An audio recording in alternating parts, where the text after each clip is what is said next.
This busy Alberta highway is now closed in both directions as authorities investigate this police-involved shooting. We're on Highway 16 west of Evansburg, and we're standing in front of a roadblock which prevents us from getting closer to the scene, but you can see where the shooting happened, where the flashing lights are in the distance. Chanel, it's believed that the man who rented the U-Haul lives in this apartment behind me, and police have been here all day. And as I was coming here to do this live hit, I was told by an EPS detective that the tactical unit is inside the apartment, and about 10 minutes ago there were more detectives coming on scene.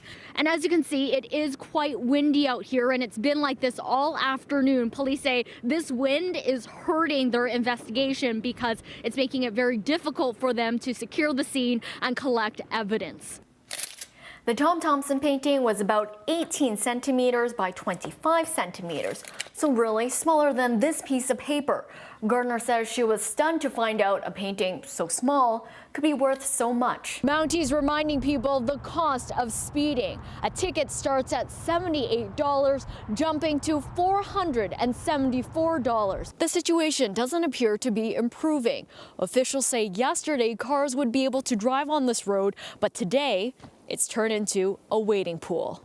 Check this out. There's actually a lineup gathering in front of Kate Spade right now. So people are willing to stand in line to spend money this Black Friday because there are some good deals. Today, the mall is open until 11 p.m. That's the latest the mall opens all year. On Boxing Day, it closes at 9. CTV News with Angela Jung. Good evening and thanks for joining us. We begin with developing news. Two players from the Lethbridge Hurricanes Hockey Club and an alumnus are in hospital tonight after a fire accident. Environment Canada has confirmed a tornado has touched down in our region earlier tonight, making this the 7th one this summer. For one of the evacuees, it's actually part of an unwelcome family tradition. 3 former Edmonton area sisters now living in different places, but all have faced the same fate. Wildfires have forced each of them to flee their homes in the last 3 years. It's been 6 years since Lyle and Marie McCann were killed, and the person responsible for the slayings had his murder convictions reduced to manslaughter on a technicality. Now the McCann family are calling for changes to Canada's criminal code. Dear Canada Center. They'll be back soon, though. And hopefully Canada can have a more disciplined game tomorrow. Yes.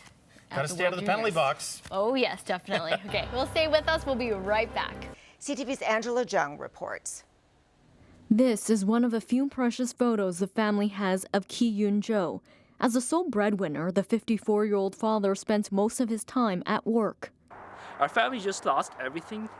My dad was everything for us.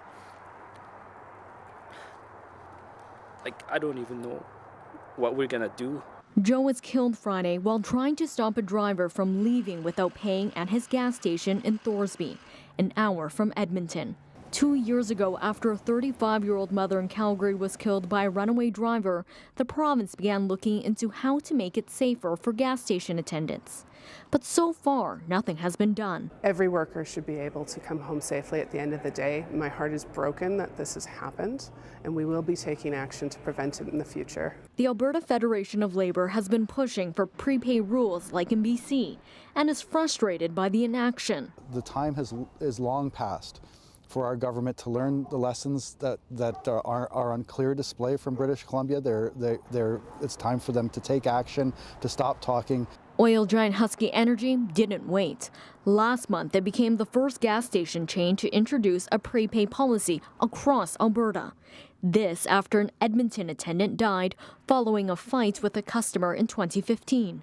The incident that happened in Edmonton affected everyone at Husky very deeply. Whether government took action or not, we were going to take this action.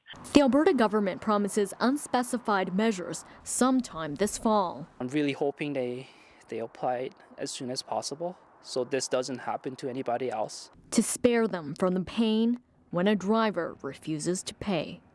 Angela Jung, CTV News, Edmonton. It's my first time getting behind the wheel of a transit bus. My heart is pounding. Bragging rights are on the line. This transit skills competition puts amateurs in the driver's seat. Luckily, we're coached by the pros. Today. I'm Derek. Nice to meet you too.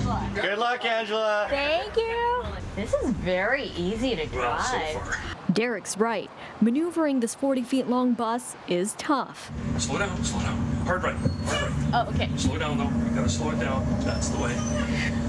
It's so jerky. It's okay. From dodging pylons to my biggest challenge. We need to back in, right between all of those cones right there.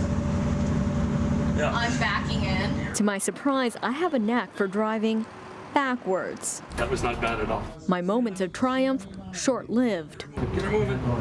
That's the way. How many barrels did I hit down? Well, not all of them. Not all of them. Yeah.